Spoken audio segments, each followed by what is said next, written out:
We have risen from the ashes to school the masses. Hello, everyone. Welcome to another edition of the Scholars of Wrestling Show, episode 552. I am your man behind the microphone, Scholar Jeff. Joining us this week is he is a undisputed scholar. He is a scholar. He is a gentleman. He is a man of many hats and many beard. He is Scholar Brian. Scholar Brian, how are we feeling tonight, sir? Feeling pretty good. Up on this mountain of undisputed scholars, I see someone's inching their way up to the top. I see that there's only one rung left. Will he be able, by the end of the year, to lay claim to the top of this mountain? Who knows? But in the meantime, it's my job to take one of those shiny things away from him. Oh, yes. And as if you needed any more introduction than that. And if you cannot confirm it with your eyes, allow me to confirm it to you verbally. He is your Scholars of Wrestling Party Champion. He is your Scholars of Wrestling World Heavyweight Champion. He is quite possibly the luckiest bastard you'll ever damn meet. He is the one and only Scholar Pete. Scholar Pete, how on earth did we get here, sir? As I live and breathe. Good evening, gentlemen. Good evening. It's just another thing I conquer here on the Scholars of Wrestling. Ladies and gentlemen, if you're not familiar, I have just been obviously dominating this year in just points, in just overall just greatness. I mean, I will be champion until Elimination Chamber 2027. And then, but that's not about anything. Tonight is the night where I am going to defend my Scholars Championship. Because that's the kind of champion I am. I'm a defending champion. I don't care that it falls on the third that I have to defend. No, I want to defend for you, the people. Oh, No, I'm sure that. I'll tell you why he wants to defend because there's no fucking wheel tonight. Listen, thanks Some, to the wheel, you're looking at your new party champion. That's right. I believe I am the third who has been a double champion on this show.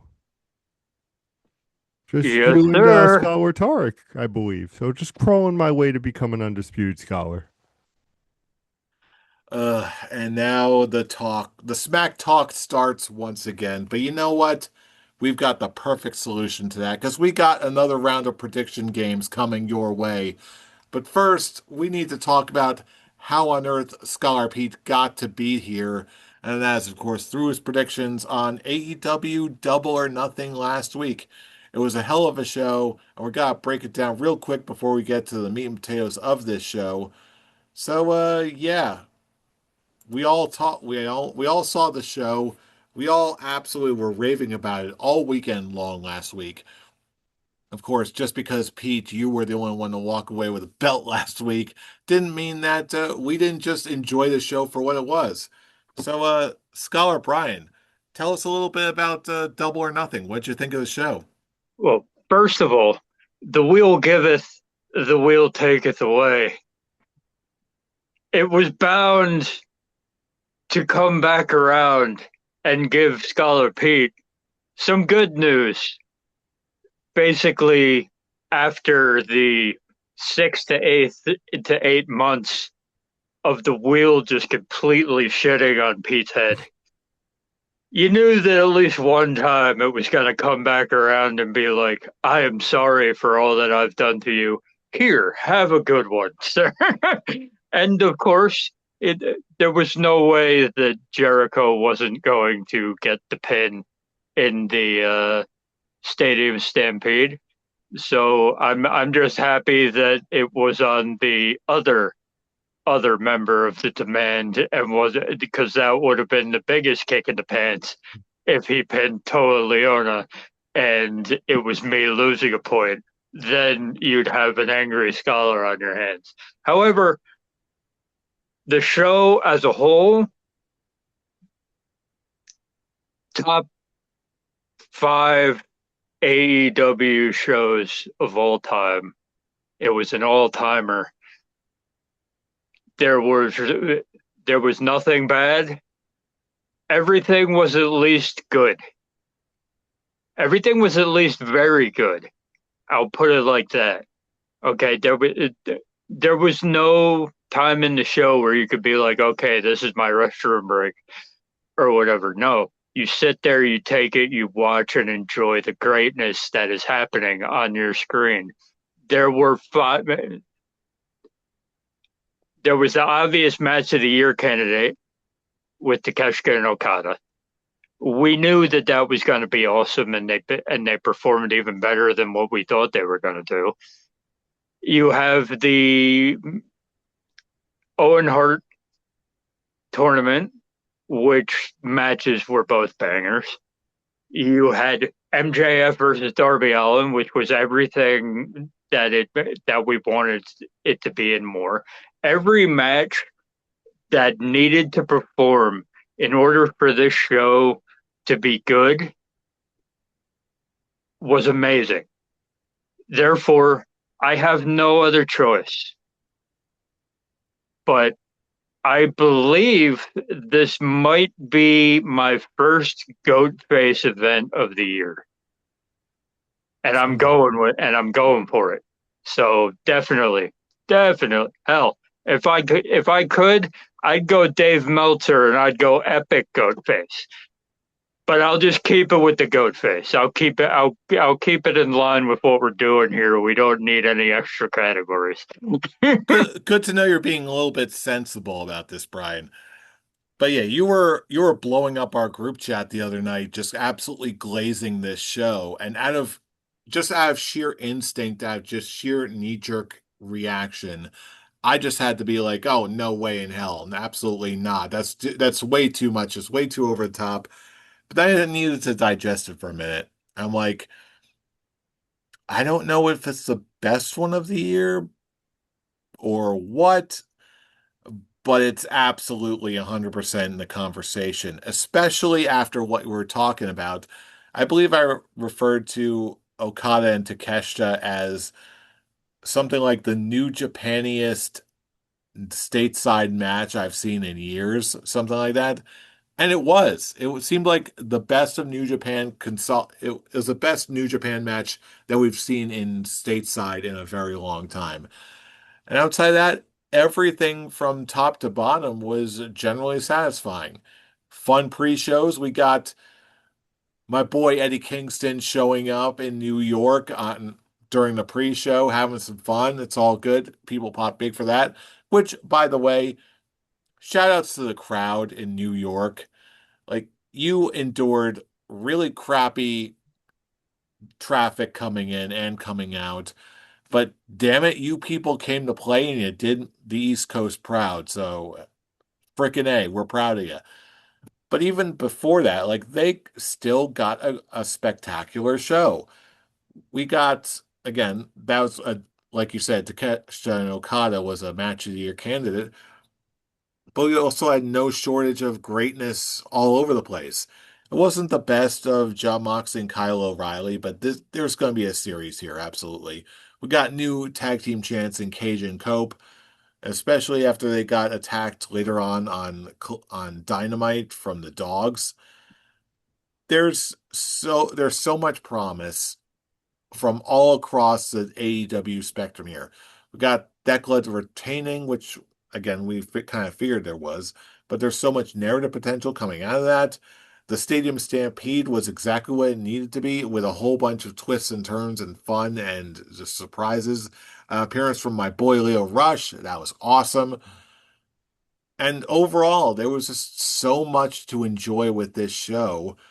And not on top of it all, it seems like this show was also well paced. It seems like AEW shows lately have become so much more well paced.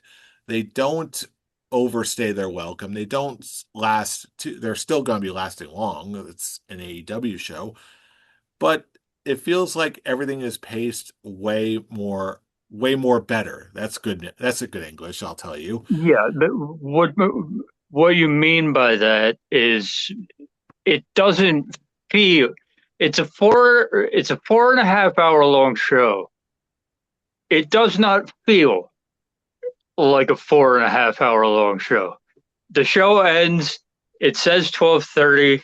You're like, it doesn't feel like 12:30. Whereas maybe a couple years ago, you're like, oh, it's 12:30. Why are these shows on so long? The last year, the ever since All In, that hasn't really been an issue. They've Yeah. got the pacing for these long pay-per-view shows down now. Yeah, they absolutely do. And when I sort of took a step back to really digest this, I really started thinking I don't feel 100% comfortable calling it my pay-per-view of the year, but it's 100% in the conversation. I'd say the so far so much so the fact that the only way I see it being removed from that conversation is if it gets confirmed that we get Full Gear at Prudential Center over here for a third year in a row, in which case I will be the most biased observer in the history of the galaxy, and I'll give that one my show of the year, no problem. But until that day comes, yeah, I can't give this show anything less than a 5 out of 5 star full beard show. Top to bottom, great, great stuff. But with all that being said, now is where we got to turn it over to our new champ. Break it down. How did we get here? And from what you did see of the show when you were watching it live, break it down for us. What do you think? Well, let me just tell you, gentlemen, my shoulders are getting very heavy, so I'm going to set these down. But I'm just gonna, Uh, we're not even we're not even 30 seconds into his review, and all of a sudden my shoulders are so sore. I'm carrying so much gold, so many belts. Why can't I hold all these belts? Pete, just break it down for Act, us. Just act, talk about the wrestling. acting like this is a new thing when two of us have already done it and have done it so much better. It's the proliferation that becomes an issue, sir. I gotta discipline the dogs when they get out of line somehow, or at least I gotta make the attempt. But be that as it may, Scholar Pete, all joking aside, give us your breakdown, give us your thoughts. What did you think of Double or Nothing 2026? So let's talk about Double or Nothing. I'm not going to go over the pre-shows. I want to start with the main card, and you start with Cope and Cage winning the tag team titles. I Banged Your Mother from Christian Cage. I mean, you gotta love it. It had the moments, even coming up to Dynamite with having the disposable cameras. This is obviously their last run as champion, and I'm all for it. The dog's attacking, like I said, which is more Dynamite. I know this is Double or Nothing, but again, between them and FTR, just great, great work, and you have to love it. But you know what you have to love more? Takeshita versus Okada, which is what we all thought it would be. We've all talked about it. It's the newest Japaniest match in Jersey, New York area. But at the end of the day, it's a match that delivered, and that's what this whole card has done. It was a deliver, deliver, deliver. You didn't think I would talk about it, ladies and gentlemen, but you know I'm going to be talking about the Will Ospreay versus Samoa Joe, and even that being just a good match and it having it where you still have Samoa Joe hitting the nope and people still love it, even though it's against Will Ospreay. Again, we talked the Athena winning her match. I said it on the predictions, ladies and gentlemen. I was saying that I wanted to see her. I know she's the ROH champion, but to see her in the AEW light because you gentlemen talked about it. AEW has big events. You're not going to get what a prediction show is very soon in Clash of Italy, where you're going to get 5 to 7 matches. AEW, you are looking at double digit matches with pre show, without question. And if you, like Scholar Jeff said, can hold an audience, a New York audience that had shitty weather all weekend, going to see this event, to be there, to go and just see it just shows, and it's what we talk about on this show with how AEW, how Tony Khan has just evolved as a promoter. Where in the early stages it was crazy because you had the Kenny Omegas, the Cody Rhodes, the Young Bucks, but now with how he is delivering a well-paced event with great matches that nobody's going to say, oh my goodness, like I have to, this is a pee break. There was no pee break. It was a great event up and down. My girl Tekla, still champion. Like I said, she's going. She ain't losing anytime soon. But it was just quality matches. And then again, you end with Darby versus MJF and how MJF won with the little pin. Chef's kiss. I mean, and you have respect for Darby Allin with his championship defenses against numerous, well, great opponents. I mean, at the end of the day, it's what Scholar Brian said earlier. It's without a question, it's a goat face of a show, ladies and gentlemen. If you want to see pound for pound great wrestling with great stories in those wrestling matches, this is, I think, my favorite pay per view or one of my favorite pay per views of the year, just because of the match delivery, the pacing, just everything hit. I called Beth Phoenix coming back in the tag team match. I mean, it's why I'm still champion. It's why I became your party champion, and I will keep being your champion, ladies and gentlemen. Jeffrey? Well, I don't think I could have put it any better than that. That's our first consensus, I'd say, of the entire evening. But you know what? Maybe that'll be the last. Maybe it will just be the first of many to come because we still have Clash in Italy 2026. It's this weekend, and we got predicted right here and now. And Pete, just to confirm, did I hear you say that you were putting your Scholars of Wrestling Championship on the line there, sir? I mean, It's not that he has the option. This is the third show. He must put his title on the line. So Okay. Okay, even just if he didn't confirming. want to, even if he didn't want to, we're all coming tonight, buddy. As it goes around, it comes around. So, with that and all of the excitement out of the way, let's just dive right into it. These are our predictions for Clash in Italy 2026. And starting off with our first match, we've got right out of the gate, very strong match. We've got Cody Rhodes defending the WWE Championship against Gunther. And Pete, as the defending champion, you have right of first prediction or refusal. So with that, do you want to take your pick first, or do you want to defer to the next person in line? I mean, since I am such a gentleman, I cannot wait to defend my belt against Charlie. But for right now, I am going to pass. All right, very good. So with that, Brian, your next one in the order. Who do you got between Cody Rhodes and Gunther tonight? So I'm looking at the results coming in from everybody who's not here tonight to our group chat. And I think they're forgetting one very important thing about these shows, and that they're basically exhibition. The WWE treats these shows as exhibition shows for the countries that they visit.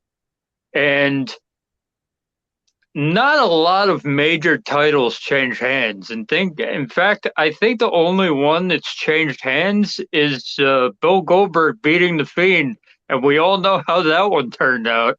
And they haven't really done that since. So, as much as I would love to jump on the gravy train and go Gunther, look, okay, there's time to get the title on Gunther for SummerSlam. There is time in between here and now to keep this going, and it's also the place on the card. It's on ESPN. It's the opening match. You want to get the crowd going, and considering what I've got happening on the show when it turns off of ESPN, I do believe that in this case, it is unfortunately the right call to have this feud continue, but have Cody Rhodes beat Gunther in the opening match and retain the title at Clash in Paris. We can talk about later on, but just based off of what I know the WWE does, and based off of the time, based off of the beginning, and it opening the show on ESPN, I just don't feel like they're gonna have the bad guy win the title in the opening match of a Paris show, of a no, not a Paris show, an Italy show. I just don't see it happening. I've got Cody Rhodes to retain the title here. Yeah, if this was, say, Clash in Germany or Clash in Berlin or something like that, then I'd say, yeah, Gunther has a very, very strong chance of taking this.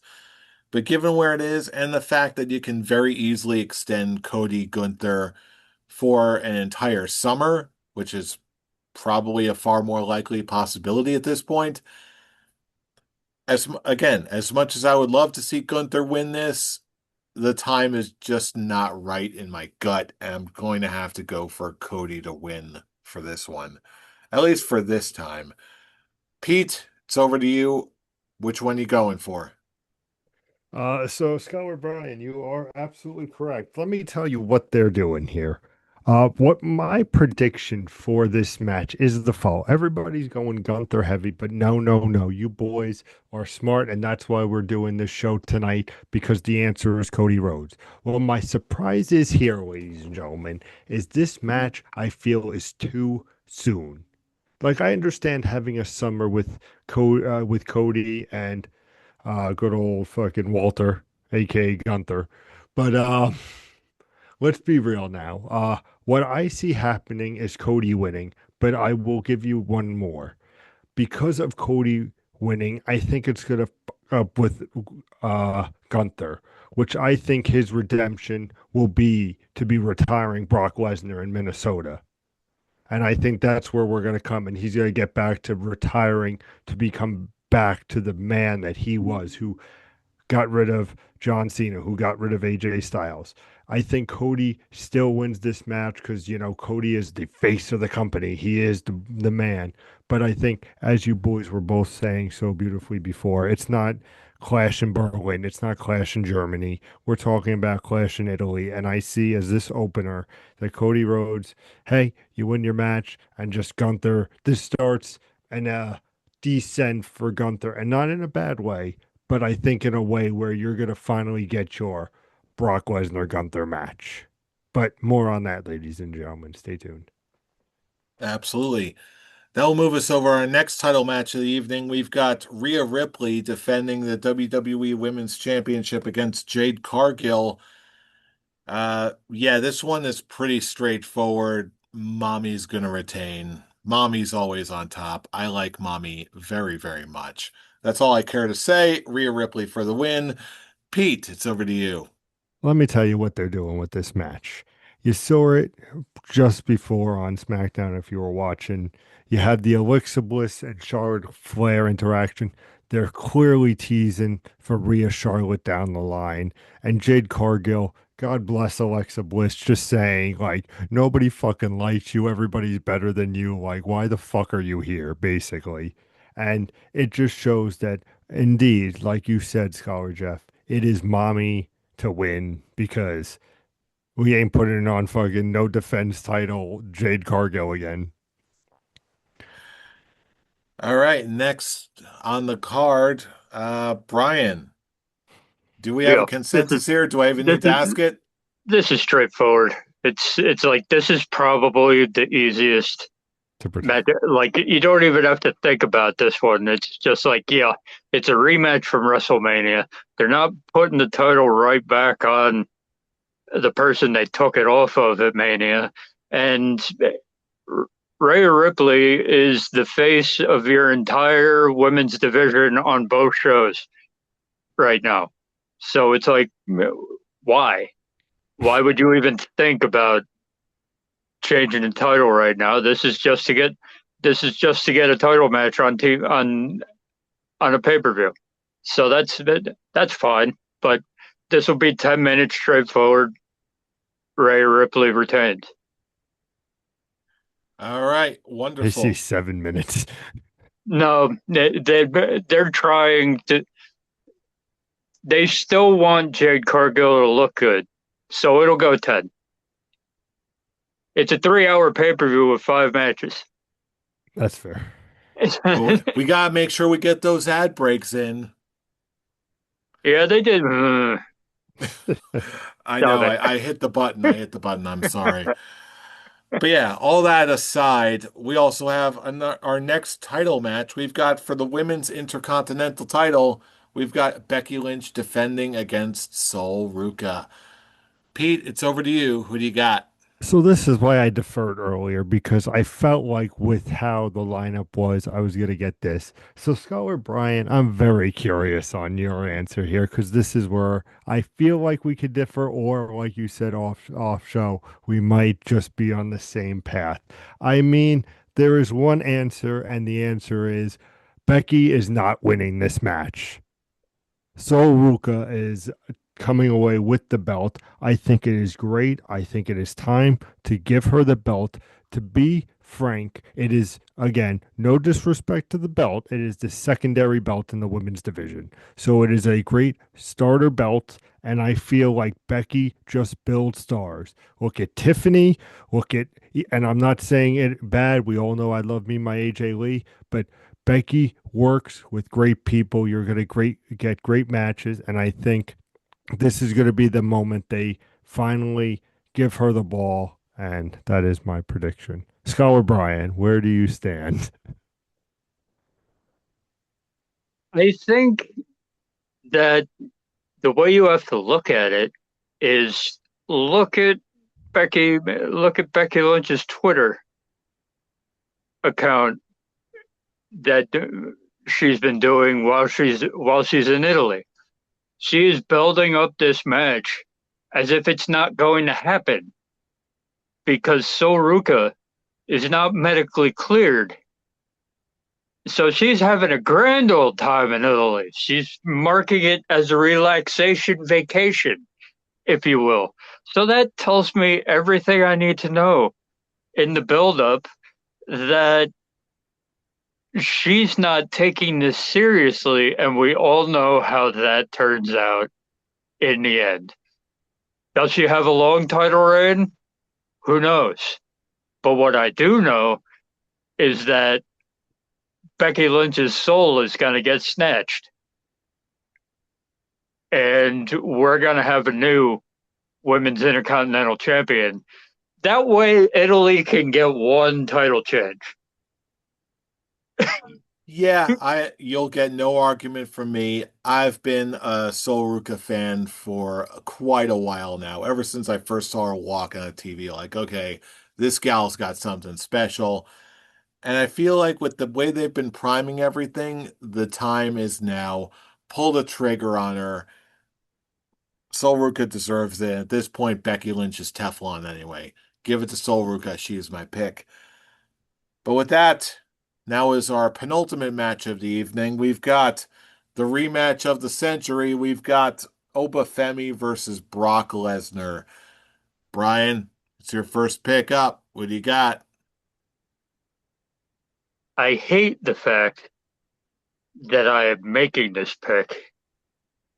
I do not I want this to be known that I do not, under any circumstances, actually want this to happen.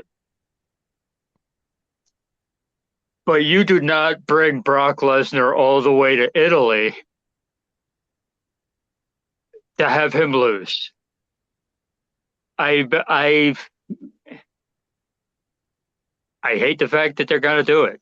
This is the WWE, and they like their they like their 50-50. They like their rubber match.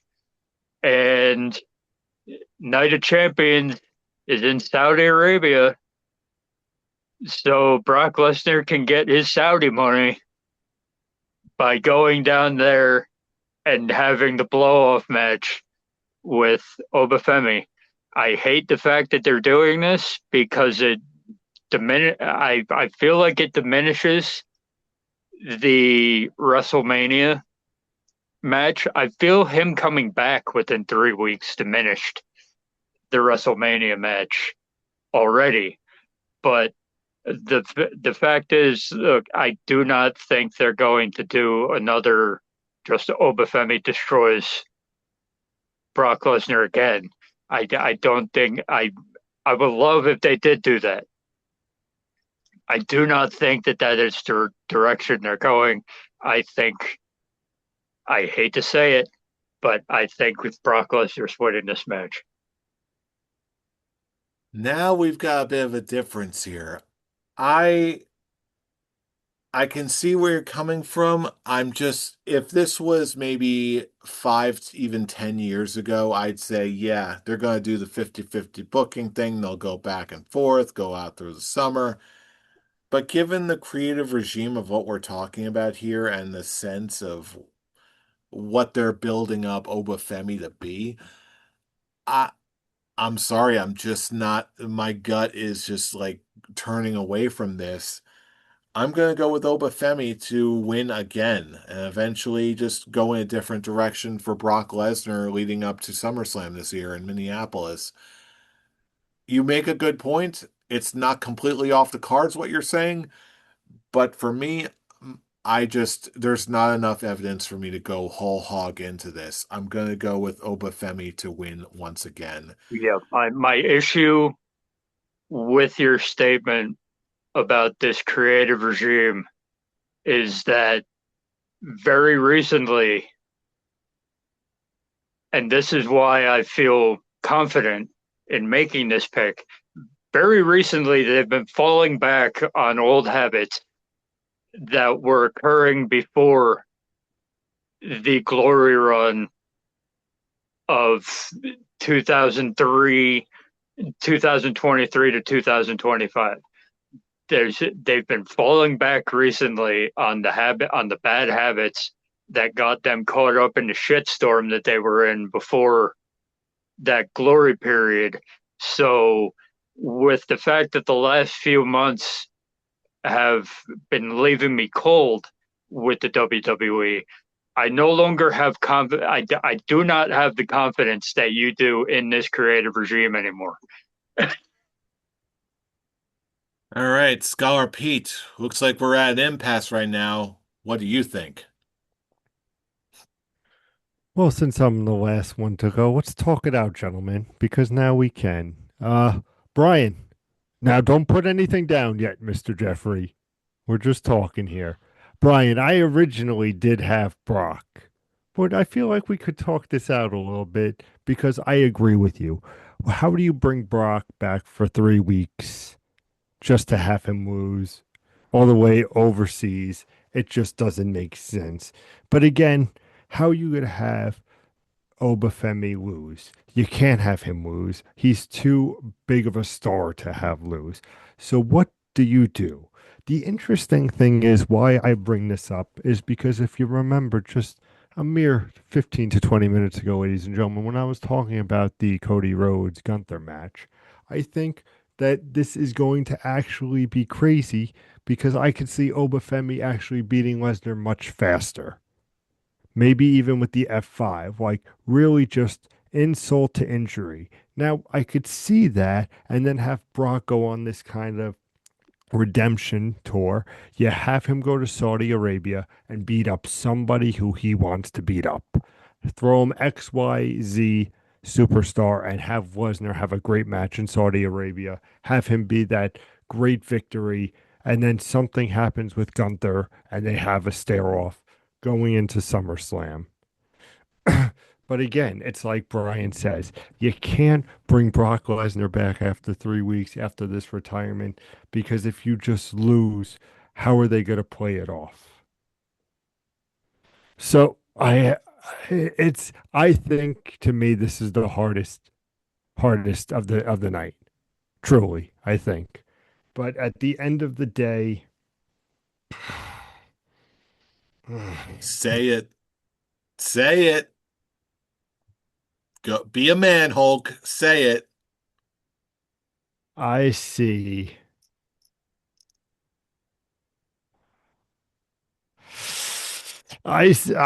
Goodness gracious. No, all right. No, in Be all a seriousness, man, Hulk. Say it. in Say all the seriousness, name, Hulk. ladies and gentlemen, you're gonna think I'm crazy. You're gonna think I'm nuts, but fuck it. I'm gonna alter my pick and go Obafemi, and he's gonna win within a minute.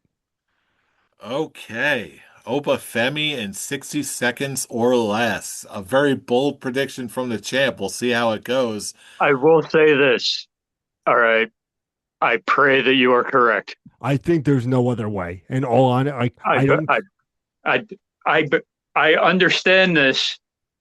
I understand, but we got to remember the way that the WWE creative team have been rolling the last 6 months. All right. As I said, I would love for you both to be correct, for all five of you to be correct. I would love that. I would cheer my ass off, but I don't trust this regime anymore. I just don't. Whether it be, you're you're right. You can't have Obafemi lose. You can't have Obafemi lose. But we're back at the point with this regime where I can't just come out and say they can't have Obafemi lose because they're WWE. They're this creative regime. They will find a way. Do you think it's So going to be a clean win? either way, I think so. I have a hard If time you believing might, how it wouldn't be. yeah. If at the very most, it's gonna be like someone takes a turnbuckle shot or something like that. If you want to talk about if you want to talk about dirty stuff, Yeah. someone might take a turnbuckle shot. Other than that, there's no reason with these two beefy guys in the ring that you need to have bullshit. I was just curious. Just curious. Yeah. With that being said, now is the time for the main event of our evening. We've got Roman Reigns defending the World Heavyweight Championship against Jacob Fatu in tribal combat. For this one is probably one of the easier matches to predict of the night. I'm gonna have to go with Roman Reigns for the win here. I do not see Jake as much as I really am enjoying Jacob Fatu recently. I don't see him beating Roman in a tribal combat match. Not for this. I can see there being some more, leading up to some more infighting before Jacob Fatu actually does win the title. But for this particular match, I'm gonna have to go with Roman Reigns to retain his title and his position at the head of the table. Pete, how about you? I mean, it is an obvious answer, Roman Reigns. I think though this is going to be great for Jacob Fatu. I think this is going to help his character. I think this is going to be great just for that overall storyline. But he is not, and I'm not saying Jacob Fatu is not ready for the belt, but they're not ready to put the belt on Jacob Fatu, especially with right now Roman Reigns going, "Hey, this is my availability because now I have to be here more times than before." But I think this is going to be. A, a, a, a good match. I had no issues with their first match. I expect nothing but greatness again from these two, but Roman Reigns at the end of the day. And Brian, it's the final pick of the evening. Which way you going on this one? Yeah, I feel pretty confident in saying Roman Reigns. I am very interested in how they play the subservient mad dog Jacob Fatu and see how they play that out. I think it's an interesting way to go. It, it's and it's also one of those things. Once again, it's an exhibition show. Like you're not going to get major title changes on these shows. It's very rare that it happens, and when it happens, it turns out not good. So I think they're going to stick to the status quo here. I think they're going to have Roman Reigns win throughout the summer. They will have Jacob Fatu as the med, as they'll be treating Jacob Fatu very badly as a subservient mad dog, loose cannon type. And we can revisit this maybe at the end of the summer, depending on how you build Obafemi here, depending on how you let that roll out. Because I think the only matches that make sense for Roman Reigns at SummerSlam are Jacob Fatu and Obafemi. And if you fuck over Obafemi here, then it's gonna be a long hard. It's gonna be a hard. It's gonna be a road to get him ready for SummerSlam. If you follow my unfortunate path through the evening, but yeah, either way, Roman Reigns wins here. Makes sense. You get the interesting story out of it, and I don't think I think there's an interesting way you can tell the Jacob Fatu as the head of the table and Roman Reigns as the subservient one. I think there's a way you could tell that, but I don't think it makes sense to tell it right now. So we're gonna go with Roman Reigns. All right, very good. And with that, those are our predictions for WWE Clash in Italy for 2026. But now is the time in the show where we bring it back over to you, our fellow fans. Join the conversation yourself. Who's going to walk away with a win from Clash in Italy? And arguably most importantly of all, is Pete going to actually defend his championship tonight? Against Charlie. I've said it before. There you go. Boom. But what do you think? Is it actually going to happen as Pete describes? And wherever you think, let us know all across the internet. Wherever we are, we know that you want to be too. YouTube comments, Facebook posts, wherever we are, drop us a line. Let us know what you think. And where are we? You might be asking yourself. Well, it's very simple. Just check us out at our link tree in the link in the description box below. That's linktree/Scholars of Wrestling for all of the different ways you can get in touch with us, join in the conversation, because we know we always love to predict everything in the world of wrestling and break it all down for you. But you already knew that because you know who we are. We are the Scholars of Wrestling, and you have just been schooled. You're welcome. Oh. You're welcome. See you all for a little clash in Italy.